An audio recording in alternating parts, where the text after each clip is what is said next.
पिछले वीडियो में हम लोग इंडियन इलेक्ट्रिसिटी रूल के बारे में हम लोग जाने थे और इस वीडियो में हम लोग उस इंडियन इलेक्ट्रिसिटी रूल को अप्लाई करके एक सवाल को सॉल्व करेंगे, जिससे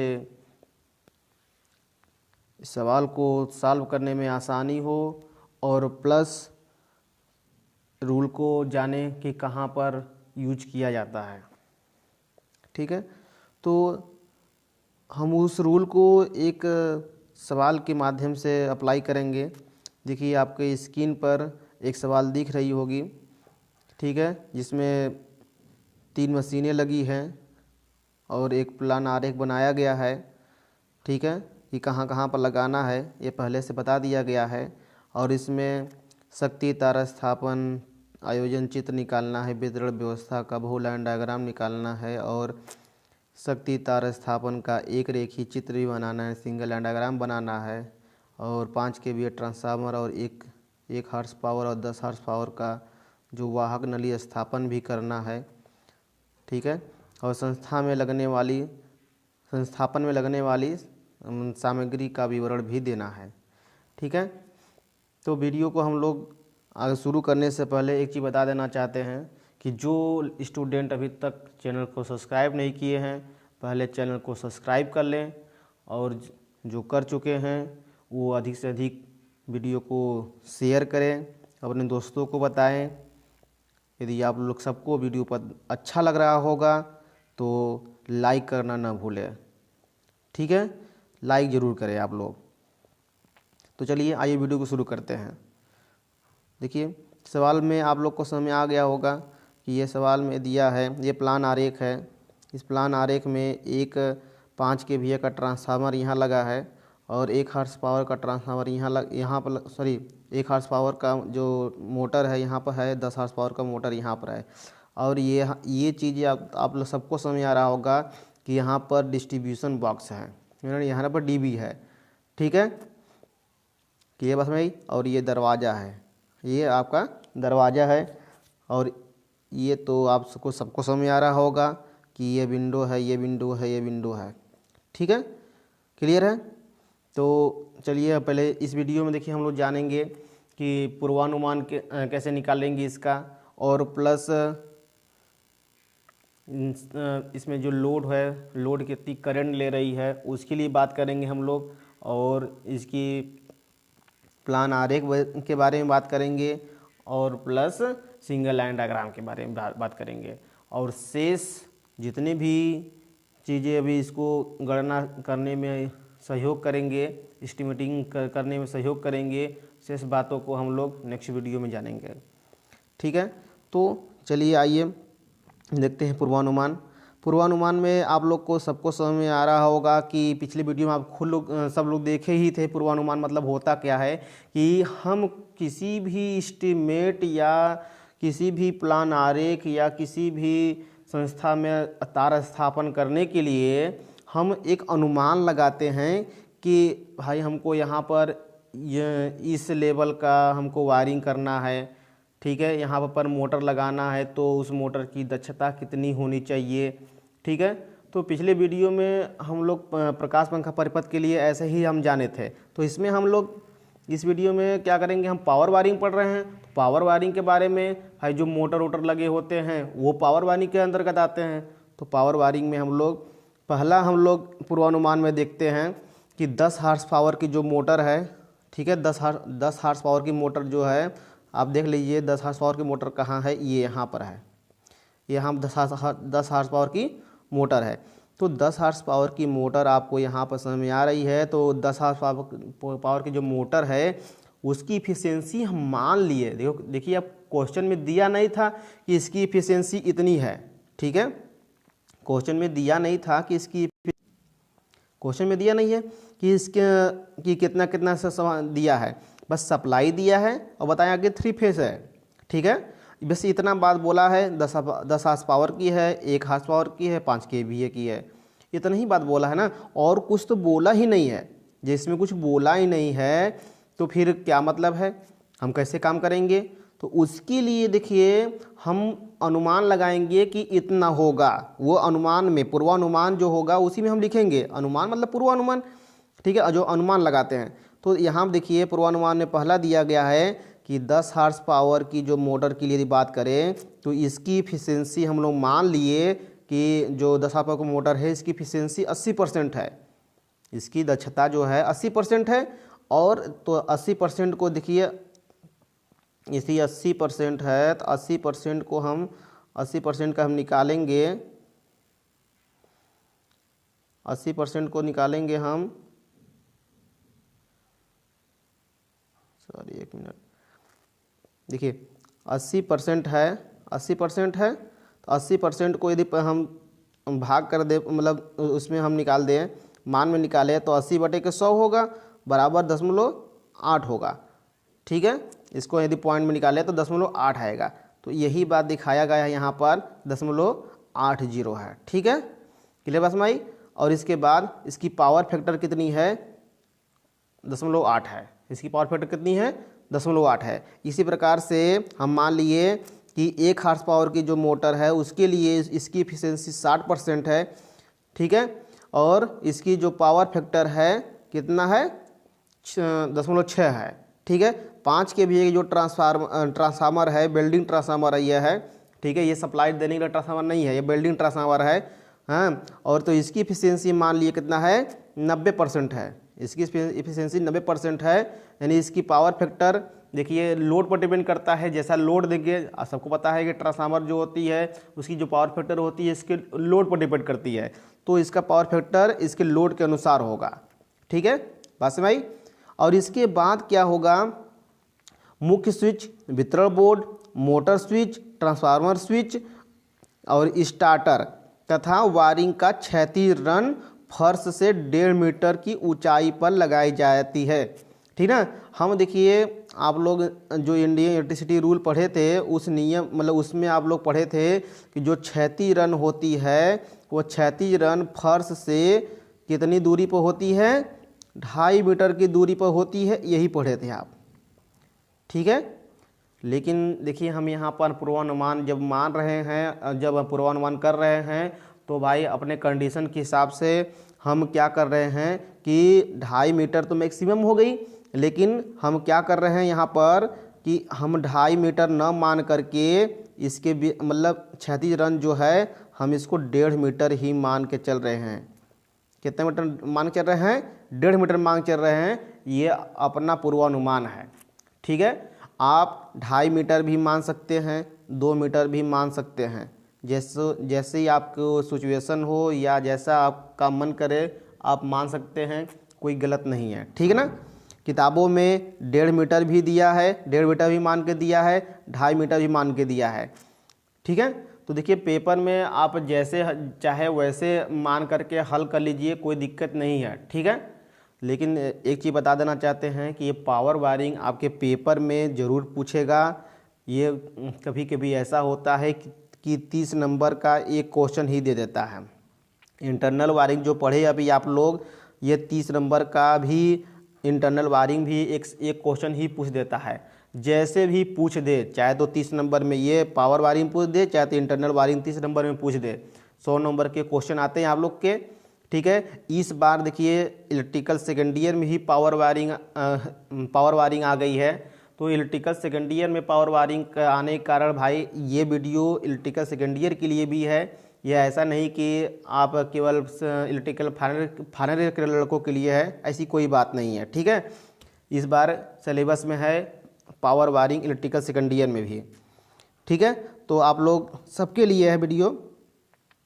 तो चलिए आगे देखते हैं। तो ये पूर्वानुमान के बारे में आपको समझ में आ गया होगा कि हम क्या करेंगे कि 1.5 मीटर पर लगाएंगे, ठीक है। 1.5 मीटर पर लगाने का मतलब समझ रहे हैं ना कि यहाँ पर ये क्षैतिज रन है, क्षैतिज रन पर ही हम लोग ये डीबी लगा दिए और फिर इसी के साथ में हम क्या लगा दिए, मुख्य स्विच लगा दिए, क्या लगा दिए, मुख्य स्विच लगा दिए। फिर इसी के आगे हम लोग क्या कर दिए कि मोटर स्विच लगा दिए, फिर इसी क्षैतिज रन पर ही इतनी हुई ऊंचाई पर, और यहाँ पे स्टार्टर भी लगा दिए इतनी ऊंचाई पर, ठीक है।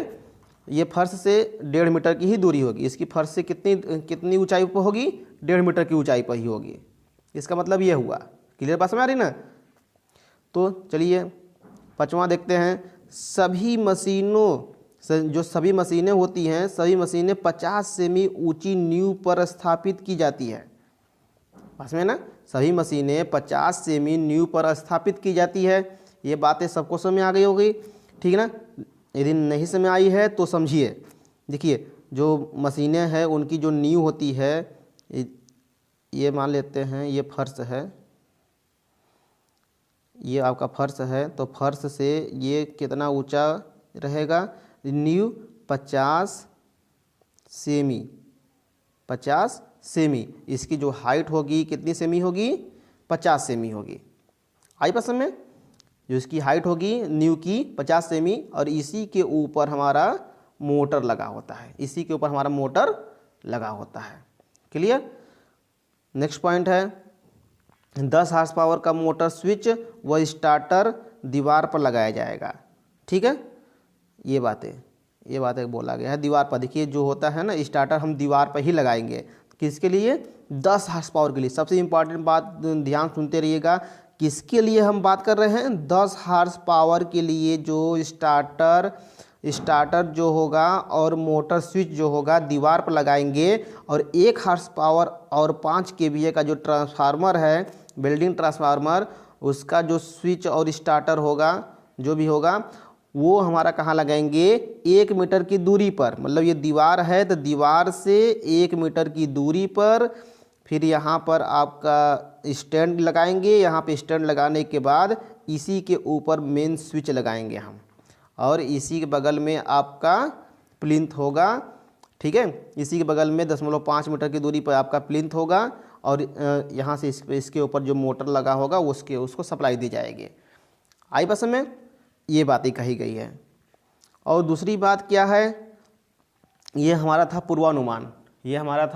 पूर्वानुमान के बारे में हम उम्मीद करते हैं कि आपको समझ में आया होगा। ठीक है, अब देखते हैं धारा की गणना। धारा की गणना में क्या करते हैं कि देखिए, ये आपको एक सिंपल सा सूत्र दिखाई दे रहा होगा ये बातें। ठीक है, ये कहाँ से आई है इसको समझने की कोशिश करिएगा। ये देखिए आया है, इसे पावर का सूत्र क्या होता है? P बराबर √3 बज के लिए VI cos फाई, ये ना होता है हैं? P बराबर √3 VI cos फाई, यही होता है हमारा। ठीक है, तो आप देखिए यहाँ से I का मान निकालेंगे तो क्या हो जाएगा? P बटे के √3 V cos फाई, ये ना होगा? cos फाई यही होगा हमारा। तो देखिए यहाँ पर Q मतलब क्या है? ये हमारी एक पावर है। Q हमारा क्या है? एक पावर है, कंजप्शन पावर।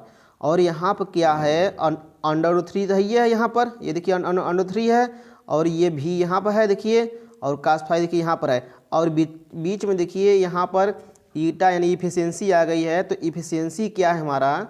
ये इफिशियंसी मतलब जो मोटर है उस मोटर की इफिशियंसी है। ठीक है, इफिशियंसी के अनुसार ही करंट लेता कोई चीज़ ना, तो उसको दिखाया गया है। बस यही चीज़ें इसमें बताई गई है और कुछ है नहीं इसमें। ठीक ना? तो देखिए जो 10 हार्स पावर की जो मोटर है वो कितनी करंट लेगी उसके लिए, तो आप देखिए 10 हार्स पावर है, 10 हार्स पावर, तो 1 हार्स पावर बराबर 735.5 होता है। ये आपको दिखाया गया है। 10 तो आई है, 10 ये हो गया। ठीक है, देखिए यहाँ पर √3 है, इसको लिख दिए, और यहाँ पर ये 0.8 है, क्योंकि 10 हार्स पावर की मोटर की जो इफिशियंसी थी ऊपर अभी दिखाते हैं आप लोग को 0.8 थी, और प्लस भी कहाँ से आया? ये 400 इसकी वोल्टेज है, और ये cos फाई का यानी इसकी पावर फैक्टर कितनी थी? 0.8 थी। ठीक ना? वही चीज़ें यहाँ पर दिखाई गई है। ये बातें आपको क्लियर समझ आ रही है? अब देखिए इसी को हम सॉल्व किए, इसको हम पूरा को सॉल्व किए, तो सॉल्व करने के बाद ये करंट इतनी आई। ठीक ना?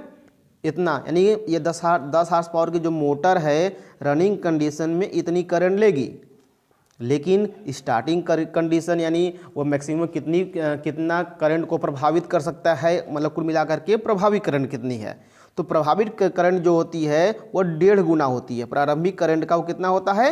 1.5 गुना होती है। तो 1.5 गुना यानी 1.5 गुणे आई मतलब जो टोटल करंट कितनी थी 16, इतना 16.59। तो कुछ सॉल्व किए इसको हम, तो कितना आ गए हैं 24.87 एम्पियर। ये प्रभावित करंट हो गई किसके द्वारा? 10 हॉर्स पावर की मोटर के द्वारा। ठीक है, अब देखिए हम दिखाना चाहते हैं कि इफिशियंसी 10 हॉर्स पावर की इफिशियंसी कितनी थी। ठीक ना, ये 10 हॉर्स पावर की इफिशियंसी 80 थी कि नहीं थी? ये देखिए 80 थी। ठीक है, इसी को सॉल्व किए तो कितना आया था? 0.80 आया था ना। पावर फैक्टर इतना था कि नहीं था? ये देखिए, अब देखिए 1 हॉर्स पावर के लिए 60% इफिशियंसी है, 0.60 लेंगे इसके लिए, इसका पावर फैक्टर इतना लेंगे। तो चलिए देखते हैं इसके लिए करंट का मान। ये देख लीजिए, ये देखिए 1 हॉर्स पावर, तो 1 हॉर्स पावर में 735.5 का गुणा कर देंगे। ठीक है, और फिर √3 रहेगा ही, 0.6 एफिशिएंसी और प्लस 400 वोल्टेज था, और यहाँ पर कितना था 0.6 उसकी क्या थी पावर फैक्टर। तो यहाँ पर देखिए इसको सॉल्व किए टोटल को, तो ये इतना 2.95 आ गया। इसकी प्रभावित करंट निकालेंगे, ये भी 1.5 गुना होता है प्रारंभिक करंट का। तो यहाँ पर देखिए 1.5 गुना निकालेंगे तो हल करेंगे तो कितना आ गया? ये इतना उत्तर आ गया। यानी 1 हॉर्स पावर की जो मोटर है वो स्टार्टिंग में कितनी करंट लेगी? 4.43 एम्पियर की करंट लेगी। ठीक है ना। अब देखिए जो ट्रांसफार्मर है, ट्रांसफार्मर के बारे में देख लेते हैं हम लोग। तो 5 kVA के ट्रांसफार्मर है, तो 5 kVA के ट्रांसफार्मर का देख लिए, जो वेल्डिंग ट्रांसफार्मर है उसके लिए देखिए सूत्र जो होगा ये होगा। मशीन के लिए अभी ऊपर देखा है, ट्रांसफार्मर के लिए देखिए ये होता है Q/3V और इफिशियंसी हो जाता है। इसमें पावर फैक्टर नहीं ली जाती है, ये आप ध्यान दीजिएगा, क्योंकि इसकी पावर फैक्टर जो होती है लोड पर डिपेंड करती है। लोड बढ़ने घटने पर पावर फैक्टर घटता बढ़ता इसका है। ठीक है ना, तो इसमें पावर फैक्टर नहीं ली जाएगी। तो सबसे इम्पॉर्टेंट बात है, इसको ध्यान से देखते रहिएगा। देखिए 5 kVA है, तो 5 kVA तो 5 लिखा गया। kVA को हम क्या VA बदलेंगे तो 1000 से गुणा कर देंगे। यानी हमारा 1 kVA जो होता है, यानी के मतलब किलो, 1 किलो में 1000। ठीक है ना, और VA, ये VA लिख दिए हम, वही मतलब 1000। ठीक है, तो यहाँ पर देखिए ये √3, यहाँ से √3 आ गया, यहाँ से V का मान 400 वोल्ट, और इफिशियंसी अभी देखे तो 90% था ऊपर, ये 90%। ठीक है ना, क्लियर बात भाई। अब देखिए इसको सॉल्व किए, इसी को हम सॉल्व किए, तो सॉल्व करने के दौरान हमको 8.02 एम्पियर पता चल गया।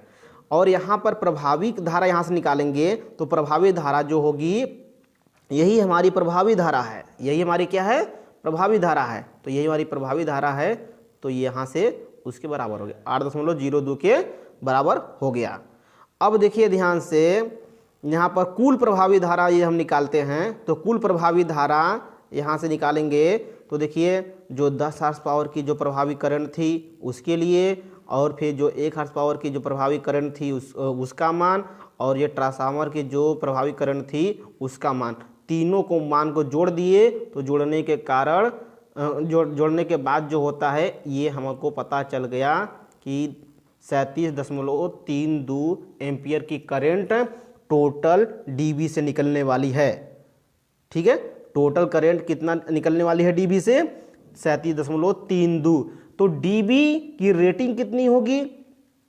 डीबी की रेटिंग कितनी होगी भाई? देखिए उसको आकस्मिक भी करंट कभी कभी आता है, तो जिसके कारण से भाई यदि उसको हाई करके हम उसको डिजाइन न करें डीबी की, तो डीबी ही जल जाएगी। तो उसी के कारण देखिए जो मुख्य स्विच की जो साइज है, हाँ, वो कितना 60 एम्पियर का लेंगे। 37 आया है, लेकिन लेंगे कितना का? 60 एम्पियर का। और ये 400 वोल्ट पर काम कर रहा था हमारा, तो हम 500 वोल्ट का लेंगे। और क्या? टीपीआईसी, क्योंकि टीपीआईसी लेंगे, टीपीआईसी मतलब होता है triple pole iron clad switch होता है।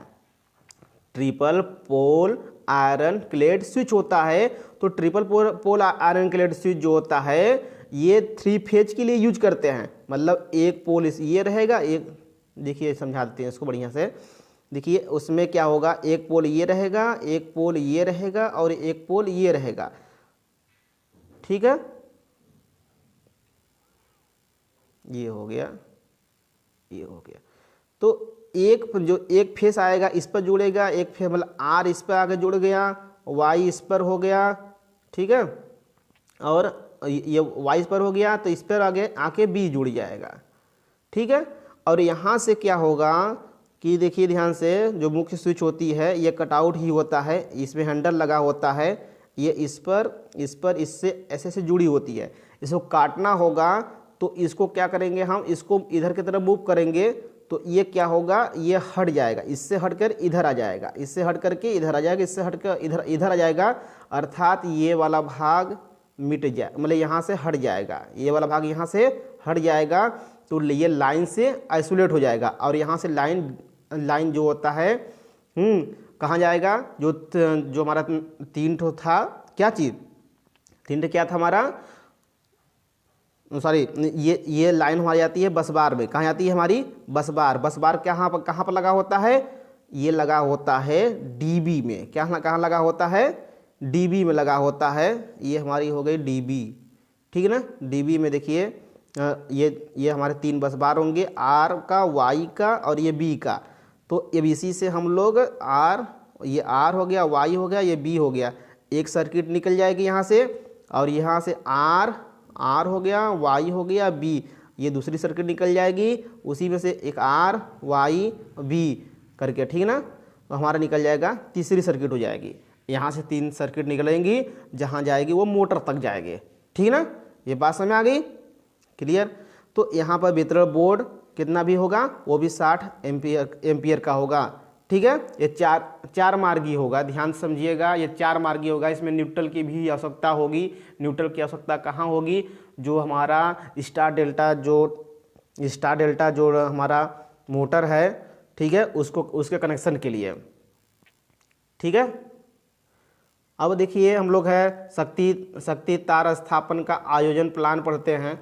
तो शक्ति तार स्थापन का आयोजन प्लान में हम लोग देखेंगे यहाँ पर, तो इसमें दिखाया गया है, देखिए प्लान तो ऊपर भी दिखाया गया था, लेकिन यहाँ पर हम लोग क्या किए हैं, उसी को उसमें क्या है कि कनेक्शन करके दिखा दिया गया है, ठीक ना। कनेक्शन करके दिखाए हैं, तो उसको आप समझने की कोशिश करिए कि कनेक्शन कैसे किया गया है, ठीक है ना। ये आपको दिख रही होगी। देखिए यहाँ पर ये 5 kVA के ट्रांसफार्मर जो थी, बिल्डिंग ट्रांसफार्मर यहाँ पर थी, और एक हॉर्स पावर की मोटर यहाँ थी, 10 हॉर्स पावर की मोटर यहाँ थी।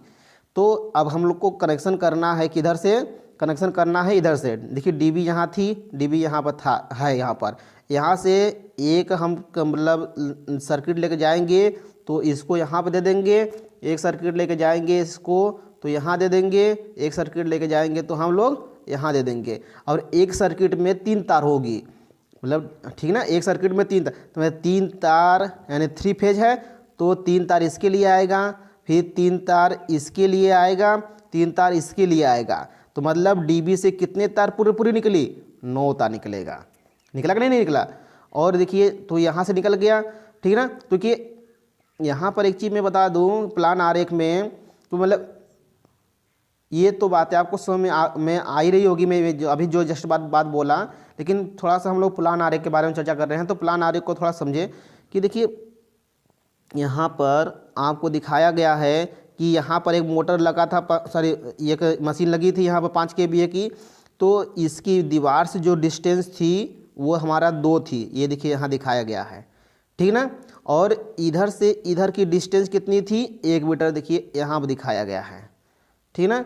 यानी यहाँ पर भी 1 मीटर की डिस्टेंस है, ठीक ना। यानी कुल यहाँ से यहाँ तक पूरा दूरी जो है 1 मीटर की ही दूरी है, ये दूरी, ठीक ना। और यहाँ पर देखिए 1 हॉर्स पावर की मोटर है, इसकी डिस्टेंस भी 1 है, इसकी डिस्टेंस इधर से 1 है, इसकी डिस्टेंस इधर से भी 1 है, ठीक है। और यहाँ पर समझिएगा कि ये दीवार है, ठीक ना। ये दीवार पर आकर देखिए यहाँ पर जो मोटर लगा है, यहाँ पर इसके जो लिए हमारा तार आएगा, और यहाँ से आकर के यहाँ इसके जो तार आएगा, ठीक ना। और यहाँ से लेकर इसके लिए तार आएगा। दोनों के लिए हम पूर्वानुमान, तीनों के लिए पूर्वानुमान हम अलग अलग पढ़े थे। हम लोग इसके 10 हॉर्स पावर के लिए बोले थे कि हम जो यहाँ पर हम क्या करेंगे, जो स्विच लगाएंगे और स्टार्टर लगाएंगे वो दीवार पर ही लगाएंगे। लेकिन इसके लिए हम जो बात करेंगे, इसके लिए हम लोग एक स्टैंड पर लगाएंगे, यानी बगल में एक स्टैंड यहाँ पर लगाई गई है और इसी स्टैंड पर जीआई की स्टैंड होती है। इसी स्टैंड पर क्या करते हैं कि हम लोग मोटर स्विच लगाते हैं और कटआउट लगा देते हैं, ठीक है। और यहाँ पर लगाएंगे एक ठो हम स्टैंड, ठीक है। इससे देखिए, इससे और इससे जो डिस्टेंस होगी वो हमारा 0.5 मीटर की डिस्टेंस पर होगी, ठीक ना। ये हमारा दीवार पर नहीं लगा है और ये भी हमारा दीवार पर नहीं लगा है, ये भी हमारा दीवार पर नहीं लगा है। लेकिन यहाँ पर जो कटआउट लगेगा, मुख्य स्विच लगेगी, ये दीवार पर लगेगी, ठीक है। ये बातें आप ध्यान से सुनते रहिएगा और देखते रहिए, ठीक है ना।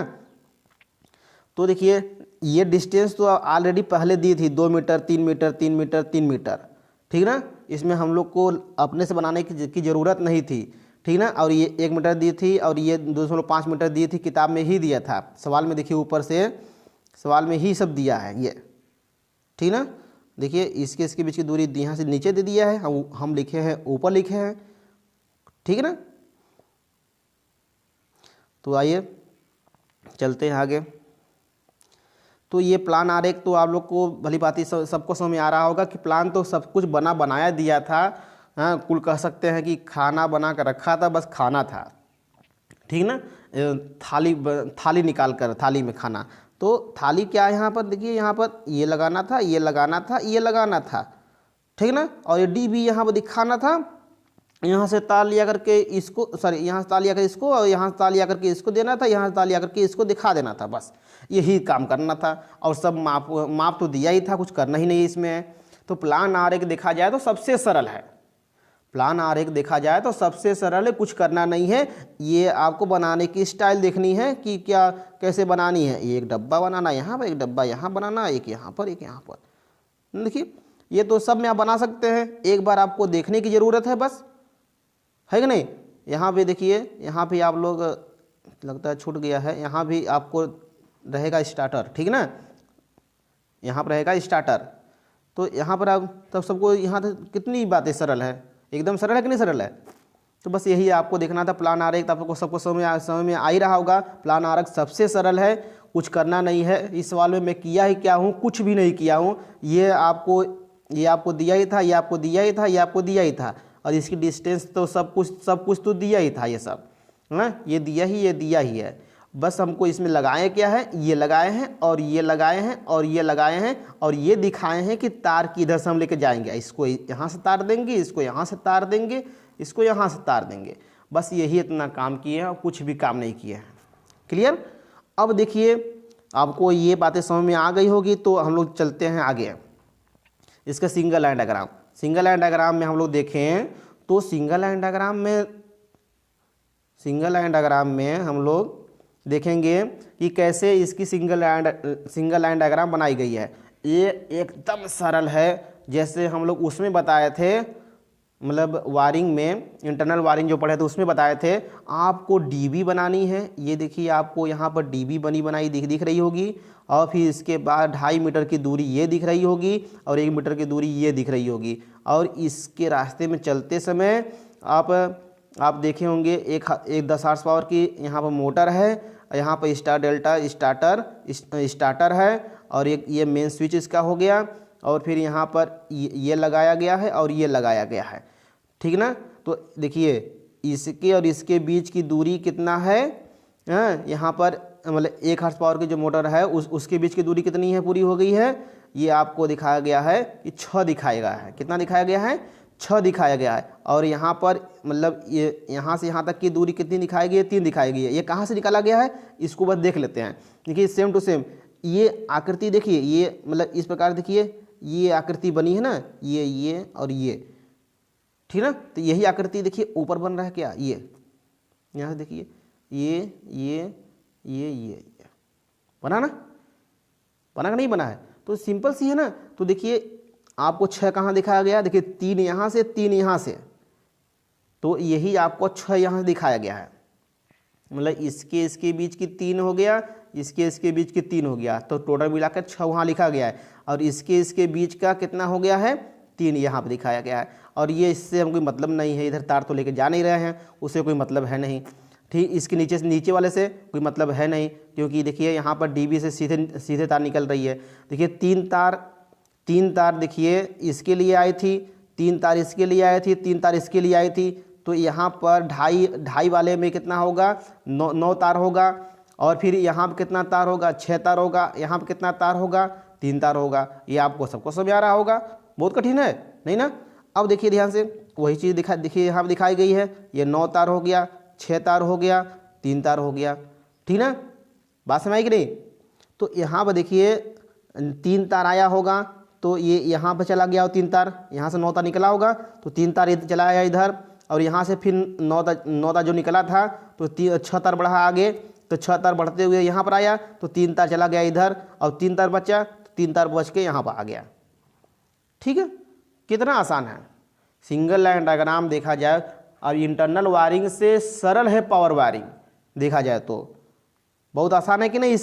इसका हम सिंगल लाइन डायग्राम देखिए, एकदम सरल है कि नहीं सरल है। माप भी हमको पता चल गया कि माप कितना है हमको, क्लियर है ना। तो चलिए ये माप हम उम्मीद करते हैं आपको सबको समझ में आ गया होगा, ठीक ना। अब देखिए यहाँ पर ये माप के बारे में, तो देखिए यहाँ से यहाँ तक आप कितना आए थे, 1 मीटर आए थे, पूर्वानुमान में भी बोले थे 1 मीटर की दूरी पर लगाएंगे हम, ठीक ना। और प्लस यहाँ पर आप देखे थे कि ये 0.5 मतलब स्टार्ट, ये मेन स्विच जो होता है, जो मेन स्विच और मशीन तक के बीच की दूरी 0.5 रखते हैं।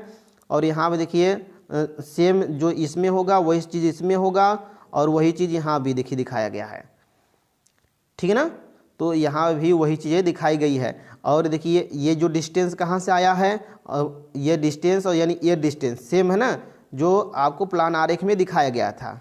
ये प्लान आरेख में ये देखिए ये दिखाया गया है, यानी वही डिस्टेंस तो यहाँ भी तो होगी 1 मीटर, क्लियर है ना। ये आपको सिंगल लाइन डायग्राम समझ में आ गया। उम्मीद करते हैं कि आपको अच्छे से ये वीडियो समझ में आया होगा, ठीक ना। पावर वायरिंग देखा जाए तो बहुत हवा नहीं है, बहुत कठिन नहीं है। इसी प्रकार से ये हम 3 मोटर के मतलब 3 मशीन के लिए बनाए हैं। आप 6, 7, 8 कितने भी रहेंगे सब के लिए इसी तरह बनाएंगे, कोई तकलीफ नहीं होनी चाहिए आपको, ठीक ना। यदि ये सब सवालों में पावर वायरिंग में आपको प्रकाश पंखा परिपथ भी दे दिया है, तो प्रकाश पंखा परिपथ अलग से वायरिंग करेंगे, इसमें हम नहीं दिखाएंगे। पावर वायरिंग को हम अलग दिखाएंगे, और पावर वायरिंग के बाद जो हमारा प्रकाश पंखा परिपथ होगा उसको अलग दिखाएंगे, एक में नहीं दिखाएंगे। एक में दिखाया भी नहीं जा सकता है और दिखाते भी नहीं है, ठीक ना। उसके लिए DB स्विच बोर्ड सब अलग होता है। और इसके लिए जो DB होगा इसी DB का यूज करेंगे हम लोग, और प्लस इसी मतलब यहाँ से एक सर्किट का केवल निकालना है, एक सर्किट या 2 सर्किट बनेगी तो उसको हमको निकालना है, तो इसी जगह से इसी DB का यूज करके हम लोग काम कर लेंगे। लेकिन स्विच जो होगा, स्विच बोर्ड जो होगा उसको हम लिए प्रकाश पंखा परिपथ के लिए अलग होता है, और मोटर जो होता है मोटर के लिए अलग होता है, ठीक ना। इसमें हम मेन स्विच यूज करते हैं। स्विच मतलब 5 एम्पियर या 15 एम्पियर का हम स्विच यूज नहीं करते हैं, क्लियर बात समझ आई। तो हम उम्मीद करते हैं आपको ये वीडियो अच्छा लगा होगा। यदि आपको इसमें से कुछ भी ऐसी चीज़ें हैं जो नहीं समझ आई है, तो कृपया आप लोग कमेंट करके बताएं, मैं आपका सॉल्यूशन ज़रूर करूँगा, ये हम आपसे वादा करते हैं, ठीक है। मैं आपका सॉल्यूशन नहीं करूँगा तो फिर आप कह सकते हैं कि हम आपका सॉल्यूशन नहीं किए। यदि इसमें से कुछ भी नहीं समझ आया है A to Z, आप किसी भी बच्चों को परेशानी इसमें है तो आप ज़रूर बताइएगा, ठीक है। आपसे यही उम्मीद करते हैं कि आप लोग अधिक से अधिक वीडियो को शेयर करेंगे, और लड़कों से अधिक से अपने दोस्तों से सब्सक्राइब करवाएंगे, और वीडियो आपको अच्छी लग रही है तो लाइक ज़रूर करेंगे, ठीक है। ओके, आज के लिए इतना ही। कल आपको एक वीडियो फिर मिलेगी, और इसके आगे की प्रोसेस जो स्टेप होंगे उस क्वेश्चन के लिए, ठीक ना, जिसमें हम लोग कंड्यूट की साइज, कंडक्टर की साइज, ठीक है, कंड्यूट की साइज, कंडक्टर की साइज, और इसकी कंड्यूट वायरिंग चित्र, ठीक ना, ये सब सारे लेकर आएंगे। यदि हो सके तो मैं इसका जो मटेरियल लगेंगे इसमें वायरिंग करने में उसको भी लेकर आ जाए, ठीक ना, क्योंकि जिससे आपको सवाल जल्दी से जल्दी सॉल्व करें। फिर उसके बाद एक वीडियो और बनाएंगे, ठीक है, जिसमें दूसरे क्वेश्चन को सॉल्व करेंगे। हाँ, यदि आपके पास कोई क्वेश्चन हो, हाँ, जिसको सॉल्व करवाना है, तो आप टेलीग्राम चैनल पर हमारे, ठीक है, आप उसको भेज दीजिए। मैं उसी क्वेश्चन को मैं सॉल्व करा दूंगा, ठीक है। तो चलिए आज के लिए इतना ही। Thank you.